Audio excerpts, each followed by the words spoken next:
Hello friends, स्वागत आप सभी का YouTube channel UK civil dreams पर। NCERT biology test series part 2 आपके लिए, जिसमें 10 क्वेश्चंस होंगे बायोलॉजी के। और उन 10 क्वेश्चंस, ये 10 प्रश्न जो होंगे बहुत ज़्यादा ही महत्वपूर्ण प्रश्न होते हैं, ठीक है। और बायोलॉजी से रिलेटेड हर एग्जाम में इस तरह के क्वेश्चंस पूछे जाते हैं। आप पीसीएस का पेपर देंगे, लोअर पीसीएस या अन्य किसी भी एग्ज़ाम में ये कॉमन क्वेश्चंस पूछे ही जाते हैं, ठीक है। और बायोलॉजी से रिलेटेड एग्जाम्स के लिए बहुत ज़्यादा इंपॉर्टेंट है। चलिए स्टार्ट करते हैं पहले प्रश्न से। पहला प्रश्न है, शीत निद्रा काल हाइबरनेशन पीरियड के दौरान मेढक सांस लेने हेतु उपयोग करते हैं। ओके, निम्नलिखित में से किस चीज़ का उपयोग करते हैं?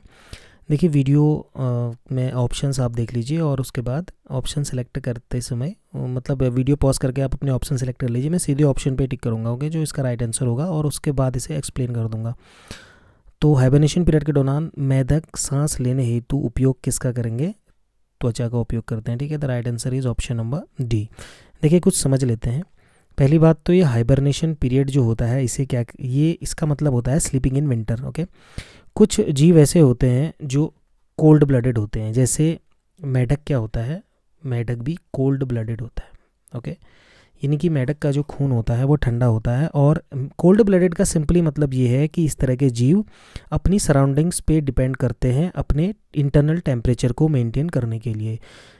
ओके, इसका मतलब ये है कि जो बाहर का टेम्परेचर ही इनके अंदर के बॉडी के टेम्परेचर को रेगुलेट करेगा, जबकि जो वार्म ब्लडेड एनिमल्स होते हैं, मैमल्स एंड बर्ड्स, उनके पास अपनी एक खुद की प्रोसेस होती है, ठीक है, जिसकी वजह से वो अपने बॉडी के टेम्परेचर को मेंटेन कर पाते हैं, चाहे बाहर कितना भी ठंडा होगा। लेकिन वार्म ब्लडेड एनिमल्स जो होंगे उनके अंदर अपना एक कांस्टेंट बॉडी टेम्परेचर मेंटेन रहता है, ठीक है। लेकिन मेढक क्योंकि एक कोल्ड ब्लडेड एनिमल है, इसीलिए विंटर सीजन में इनको हाइबरनेशन पीरियड में जाना होता है। तो आपको ये भी याद रखना है कि एम्फीबियंस जो होते हैं वो कोल्ड ब्लडेड होते हैं। चलिए बढ़ते हैं अगले क्वेश्चन की ओर। चलिए अगले क्वेश्चन की तरफ बढ़ते हैं। क्वेश्चन नंबर 2 है, what is question number 2? Question number 2 क्या कहता है? Pairs patches. ओके, बहुत इंपॉर्टेंट है। पेयर्स पैचेस में निम्नलिखित में से किसकी अधिकता पाई जाती है? ऑप्शंस को आप ध्यान से देख लीजिए और इसका राइट आंसर होगा option number C, and that is lymphocyte.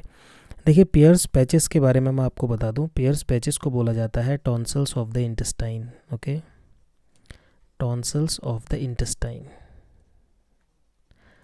ये क्वेश्चन अभी ऐसे पूछा गया, लेकिन ये भी पूछा जा सकता है कि पेयर्स पैचेज निम्नलिखित में से कहाँ पाया जाता है। ऐसे प्रश्न बहुत बार आ चुके हैं, ठीक है। बायोलॉजी वालों को पता होगा पेयर्स पैचेस के बारे में। मैं इसे अभी आपको एक्सप्लेन कर देता हूँ एक स्लाइड के माध्यम से। तो देखिए जो पेयर्स पैचेज होते हैं वो स्मॉल इंटेस्टाइन की वॉल्स में पाए जाते हैं। ओके, अगर आप ध्यान से देखेंगे तो यहाँ पर जो स्मॉल इंटेस्टाइन वाला जो ये एरिया है, ठीक है, तो ये यहाँ पर पेयर्स पैचेस पाए जाते हैं, ठीक है। They are found in the walls of small intestine. इनका काम क्या होता है? ये क्या करते हैं, जो बैक्टीरिया होते हैं इंटेस्टाइन में उनको कैप्चर करते हैं और उनको डिस्ट्रॉय करते हैं, ठीक है। लेकिन जो गुड बैक्टीरिया होते हैं उनकी जो क्वांटिटी है उनको भी मेंटेन करने का काम करते हैं, ठीक है। और ये दरअसल होते क्या हैं? These are small masses of lymphatic tissue, ठीक है, एक लिम्फेटिक टिश्यू है। और स्मॉल इंटेस्टाइन के आपने पार्ट देखे होंगे, उसका एक पार्ट होता है इलियम, तो उस पार्ट में ये पेयर्स पैचेस पाए जाते हैं, ठीक है। अगर आपसे ये पूछा जाए कि ये किस चीज़ का एक पार्ट है, तो आप ये कह सकते हैं कि ये हमारे इम्यून सिस्टम का एक बहुत अच्छा पार्ट होता है। ओके, तो आप ये कह सकते हैं कि जो पेयर्स पैचेस हैं वो इम्यून सिस्टम, आपके प्रतिरक्षा तंत्र जो आपका होता है, ठीक है, तो आपके प्रतिरक्षा तंत्र का एक महत्वपूर्ण भाग होता है पेयर्स पैचेस, जिनका काम होता है इसेंशियल बैक्टीरिया की पॉपुलेशंस को मेंटेन करना, और जो पैथोजेनिक बैक्टीरिया होता है, यानी कि नुकसान पहुंचाने वाला बैक्टीरिया होता है, उसकी पॉपुलेशन को प्रिवेंट करना, ठीक है। तो ये काम है। और इसीलिए जो है इसका जो क्वेश्चन आपसे पूछा गया था कि लिम्फोसाइट्स की मात्रा पेयर्स पैचेस में बहुत ज़्यादा पाई जाती है। देखिए लिम्फोसाइट्स के बारे में भी आपको पता होगा। लिम्फोसाइट्स क्या होती हैं? वाइट ब्लड सेल्स होती हैं, जो कि हमारी बॉडी की एक मुख्य प्रकार की इम्यून सेल्स ही होती हैं, और जिनका निर्माण बोन मैरो के अंदर होता है, और ब्लड और लिम्फ टिश्यू जो हमारा होता है वहाँ पर पाई जाती हैं, ठीक है। तो ये सारी सेल्स टुगेदर वर्क करती हैं ताकि इस तरह के फॉरेन सब्सटेंसेस को नुकसान पहुंचा सके। और आप ये देख सकते हैं, ये एक सेक्शन कटा हुआ है स्मॉल इंटेस्टाइन का, जिसमें आपको ये पेयर्स पैचेस साफ साफ दिखाई देंगे, ठीक है। तो ये हैं पेयर्स पैचेस, ओके। तो इस तरह के जो पेयर्स पैचेस होते हैं वो स्मॉल इंटेस्टाइन, और इनका दूसरा नाम मैंने आपको बता दिया, टॉन्सल्स ऑफ द इंटेस्टाइन, ठीक है। चलिए बढ़ते हैं नेक्स्ट। चलिए बात करते हैं क्वेश्चन नंबर 3 की। निम्नलिखित में से कौन सा पदार्थ प्लाज्मा प्रोटीन नहीं है? देखिए क्वेश्चन को ध्यान से देखिए, पूछ रहा है नहीं है, यानी कि कौन सा प्लाज्मा प्रोटीन नहीं है। तो इसका राइट आंसर है option number B, heparin, okay. Heparin जो होता है वो एक प्लाज्मा प्रोटीन नहीं होता है। क्यों नहीं होता है? क्योंकि पहली बात तो ये है कि ये हिपैरिन जो होता है कार्बोहाइड्रेट्स की फैमिली से आता है, ठीक है। केमिकल कंपोजिशन की अगर हम बात करें तो हिपैरिन इज़ अ कार्बोहाइड्रेट, ठीक है। और अब हिपैरिन के बारे में थोड़ा सा और जान लेते हैं। देखिए अगर हिपैरिन की बात करें तो ये एक एंटी कोएगुलेंट की तरह काम करता है, ठीक है, ओके। यानी कि रक्त का थक्का जो नहीं बनने देता है वो इसका काम है। और हिपैरिन के बारे में आपको एक बात और याद रखनी है कि ये हिपैरिन जो होता है लेबोरेटरी में भी बनाया जा सकता है, can be made in the laboratory. और हमारी बॉडी के अंदर अगर देखा जाए तो liver, lungs and other tissues में ये बनाया जाता है और बनता है, ठीक है। लीवर में मेनली बनता है। और जो ब्लड क्लॉट्स होते हैं उनको तोड़ने का काम करता है, ठीक है। तो जैसे अगर बॉडी के अंदर हिपैरिन नहीं बन रहा तो डायरेक्टली भी इंजेक्ट किया जा सकता है मसल्स में या ब्लड में, ताकि ब्लड क्लॉट्स जो होते हैं उनको तोड़ने का काम करे। देखिए क्लॉट का मतलब होता है थक्का बनना, और इसका काम है कि क्लॉट्स को तोड़ना, यानी कि थक्का न बनने देना, ओके। और अब एक बार ये तो हो गया आपका हिपैरिन के बारे में। थोड़ा सा इसका फॉर्मूला भी आई थिंक इसमें होगा, ओके। तो ये है आपका हिपैरिन का फॉर्मूला, ठीक है। हालांकि इतना डीप आपको वो ज़रूरत नहीं है, बट एक बेसिक नॉलेज के लिए मैं आपको दिखा दे रहा हूँ, ठीक है। अब एक बार लौट चलते हैं वापस क्वेश्चंस पर और देखते हैं कि उसके बाकी जो ऑप्शंस थे वो क्या हैं। देखिए बात करते हैं सबसे पहले जो एल्ब्यूमिन है, एल्ब्यूमिन की। तो एल्ब्यूमिन क्या होता है? ये सीरम एल्ब्यूमिन इसे बोला जाता है। ये ब्लड, ह्यूमन ब्लड का मेन प्रोटीन है, ओके, ठीक है। तो इसका मतलब ये हो गया कि ये एक प्लाज्मा प्रोटीन है। दूसरे नंबर पे अगर हम बात करें प्रोथ्रोम्बिन की, तो प्रोथ्रोम्बिन क्या है? एक विटामिन के डिपेंडेंट कोएगुलेशन फैक्टर है, ठीक है। और ये थ्रोम्बिन में ही ट्रांसफ़र हो जाता है बाद में, ठीक है। और अगर हम बात करें फाइब्रिनोजन की, तो फाइब्रिनोजन क्या है? एक ग्लाइकोप्रोटीन कॉम्प्लेक्स है।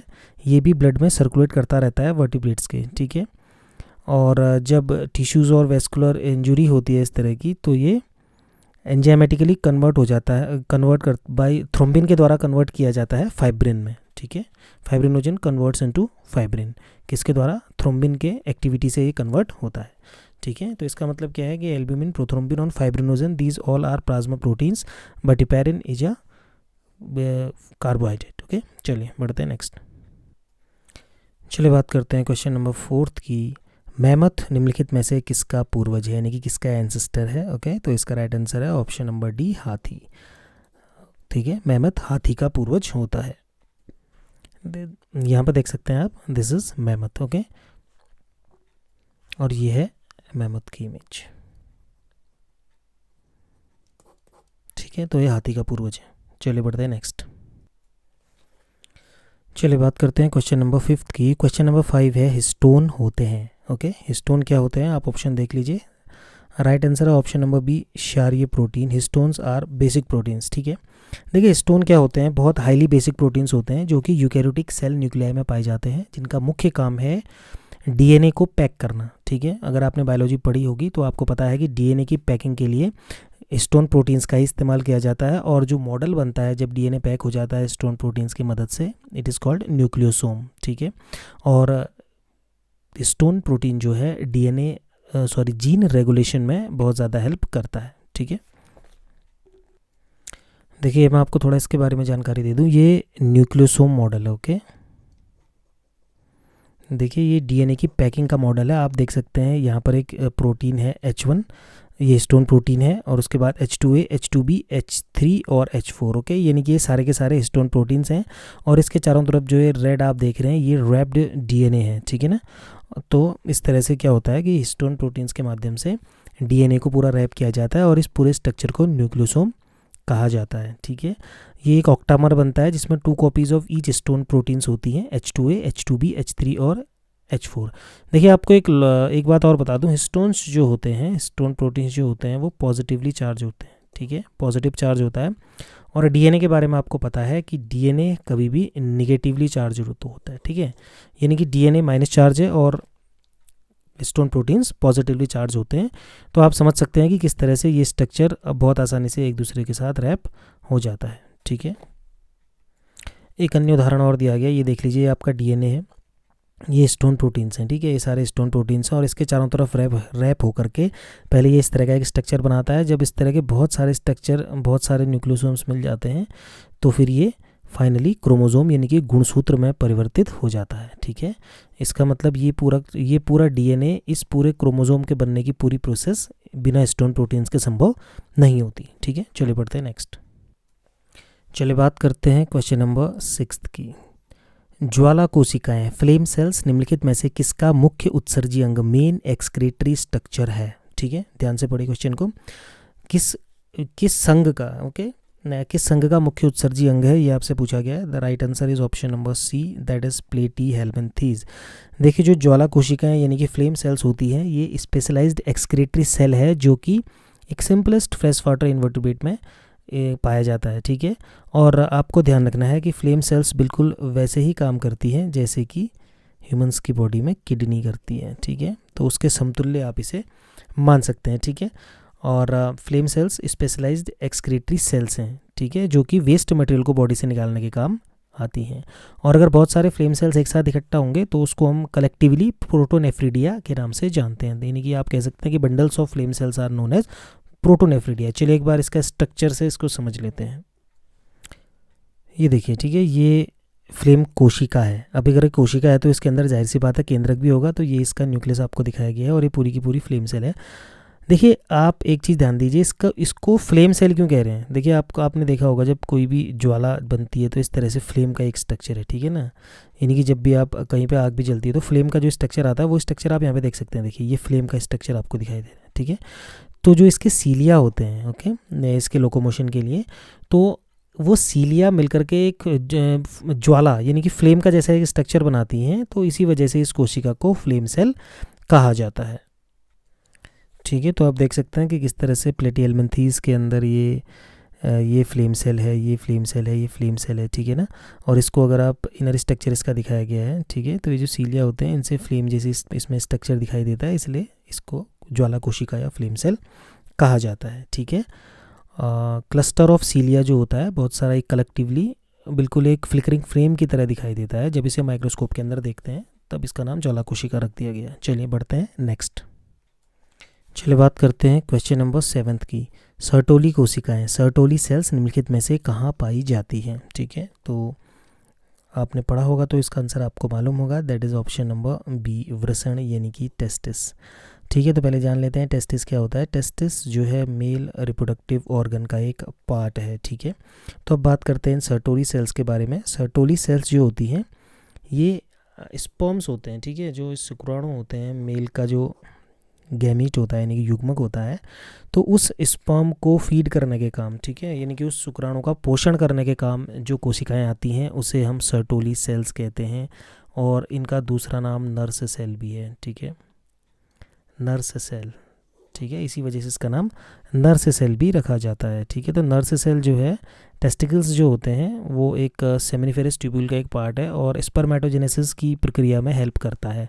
स्पर्मेटोजेनेसिस का मतलब है शुक्राणु का निर्माण।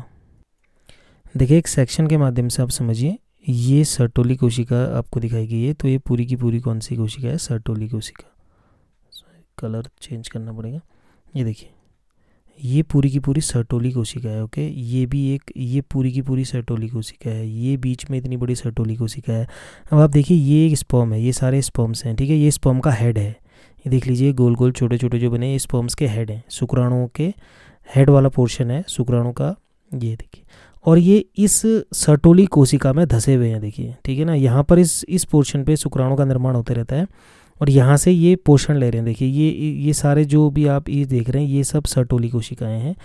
तो ये स्पर्म्स क्या करते हैं, यहाँ से अपना न्यूट्रिशन लेते हैं, that is why they are also called as nurse cells. चलिए बात करते हैं क्वेश्चन नंबर 8 की। निम्नलिखित में से कौन सी कोशिकाएं टेस्टोस्टेरोन का स्राव करती हैं? देखिए, ये टेस्टोस्टेरोन एक बहुत ही महत्वपूर्ण हार्मोन है। किसी भी कम्पिटिटिव एग्जाम में आप देखेंगे तो टेस्टोस्टेरोन से रिलेटेड बहुत सारे क्वेश्चंस पूछे जाते हैं, ठीक है। तो थोड़ा बहुत इसके बारे में जानकारी होना आपको आवश्यक है। तो कौन सी कोशिकाएं टेस्टोस्टेरोन को सीक्रेट करती हैं? तो इसका राइट आंसर है option number A, that is Leydig cells, Leydig कोशिकाएं, ठीक है। देखिए, लेडिक कोशिकाओं का लोकेशन क्या होता है? सेमिनिफेरस ट्यूब्यूल्स होती हैं जो उनके बीच में स्थित होती हैं लेडिक सेल्स, और वहीं से स्रावित करती हैं टेस्टोस्टेरोन हार्मोन्स, ठीक है। आप ये कह सकते हैं कि लेडिक सेल्स जो होती हैं एक पूरा सेट ऑफ हार्मोन्स रिलीज करती हैं जिसे हम एंड्रोजन्स कहते हैं, ठीक है। तो उसका एक पार्ट है टेस्टोस्टेरोन। पहले लेडिक सेल के बारे में देख लेते हैं, फिर मैं आपको टेस्टोस्टेरोन के बारे में कुछ इंपॉर्टेंट पॉइंट्स बता दूंगा। देखिए, अभी थोड़ी देर पहले जो क्वेश्चन आया था उसमें आपने सर्टोली सेल्स देखा था, तो मैं आपको बता रहा था कि ये वाली सेल्स सर्टोली सेल्स हैं, ठीक है। ये जो अंदर है ये सेमिनिफेरस ट्यूब्यूल है, इसके अंदर सर्टोली सेल्स हैं। लेकिन आप देखेंगे कि जो ये बाहर कोशिकाएं हैं, देखिए ये पूरे स्ट्रक्चर, ये ट्यूब्स हैं पूरे, ठीक है। ये ट्यूब्स का सेक्शन काटा गया है। ये एक ट्यूब है, ये एक ट्यूब है, ये भी एक ट्यूब है, ये भी एक ट्यूब है। तो इस तरह से सारी ट्यूबें हैं। और आप देखिए इन ट्यूब्स के बीच में जो जगह बच रही है, ओके, यानी कि ये वाला एरिया, ये जो एरिया बच रहा है सारा, इन एरियाज़ में होते हैं ये लेडिक सेल्स, ठीक है, जो कि टेस्टोस्टेरोन हार्मोन का सीक्रेशन करते हैं। और ये सब जो आप गोल सेक्शन देख रहे हैं सब सेमिनिफेरस ट्यूब्यूल्स का सेक्शन है। इनके अंदर पाया जाता है इससे पहले वाला सर्टोली सेल्स या नर्स सेल जो कि शुक्राणु को पोषण देता है, और इनके बाहर वाले एरिया में पाए जाते हैं लेडिक कोशिकाएं जो कि टेस्टोस्टेरोन हार्मोन्स का स्रावण करती है, जो कि एंड्रोजन्स कैटेगरी के अंदर आता है। चलिए अब थोड़ा सा देख लेते हैं कि टेस्टोस्टेरोन क्या होता है। देखिए, टेस्टोस्टेरोन मेल का प्राइमरी मेल सेक्स हार्मोन है, okay. Testosterone primary male sex hormone है, बहुत ज़्यादा इंपॉर्टेंट है।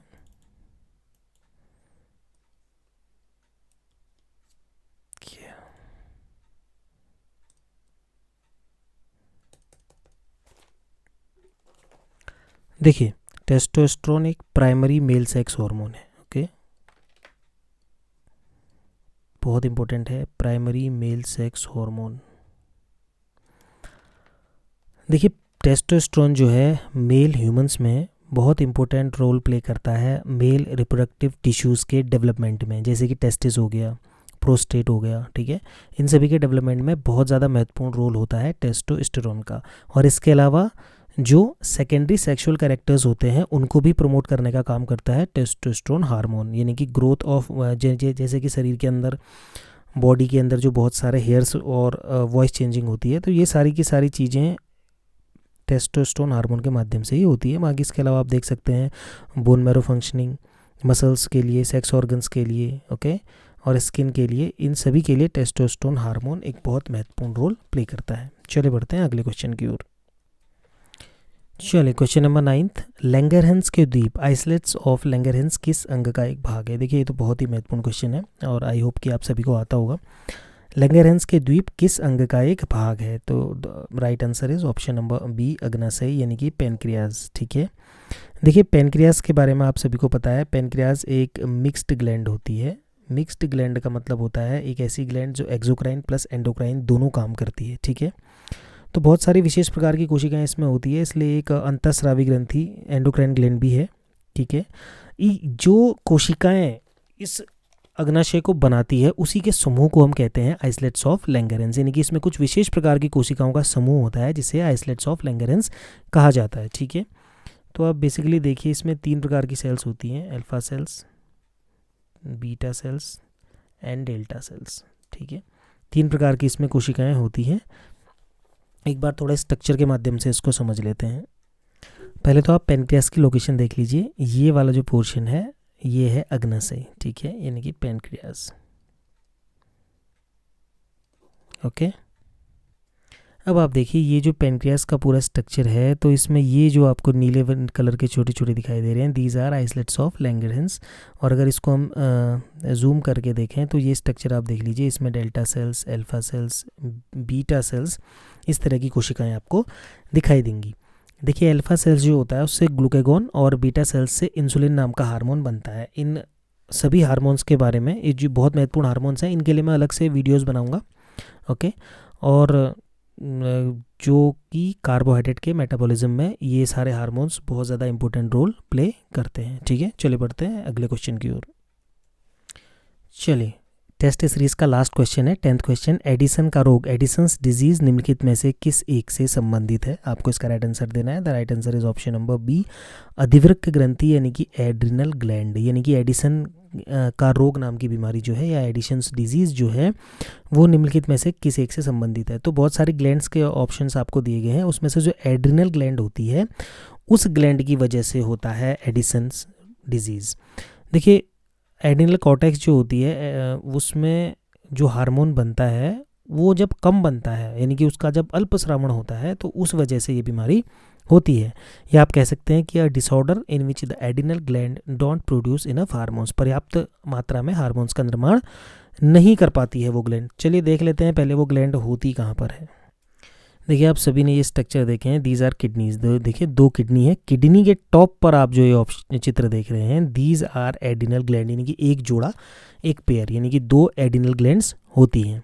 ठीक है, तो जब बॉडी अंडर स्ट्रेस होती है, यानी कि किसी इन्फेक्शन से फाइट कर रही होती है, तो इस तरह से क्या होगा कि इसमें जो डेफिशिएंसी हो जाती है कोर्टिसोल की, इससे एक लाइफ थ्रेटनिंग डिजीज़ पैदा होती है और बहुत ज़्यादा ब्लड प्रेशर भी लो हो जाता है। ठीक है, तो ये कंडीशंस होती हैं एडिसन्स डिजीज़ में। ठीक है, तो इसका सबसे बड़ा कारण है कि जो ये एड्रिनल ग्लैंड्स हैं ये हार्मोन्स का उत्पादन कम मात्रा में करती हैं और इसी वजह से एडिसन का रोग नाम की बीमारी हो जाती है।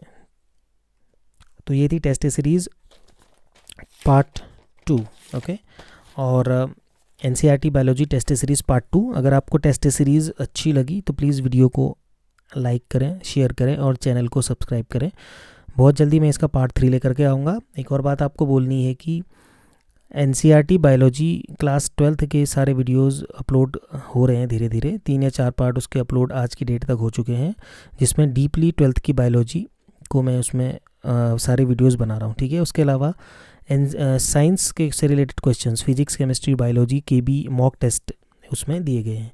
देखिए, आपको एक बात ध्यान देनी है कि अगर आप किसी भी एग्ज़ाम की तैयारी कर रहे हैं तो आप कुछ भी कीजिए, लेकिन मॉक टेस्ट आप पक्का दीजिए। ठीक है, इसी से आपको पता चलेगा कि एग्ज़ाम के दौरान आप कितना अच्छा प्रदर्शन कर सकते हैं। अपने आप को इवेलुएट करने का इससे बढ़िया मौका आपको नहीं मिलेगा। तो चलिए मिलते हैं नेक्स्ट वीडियो में। Till then take care.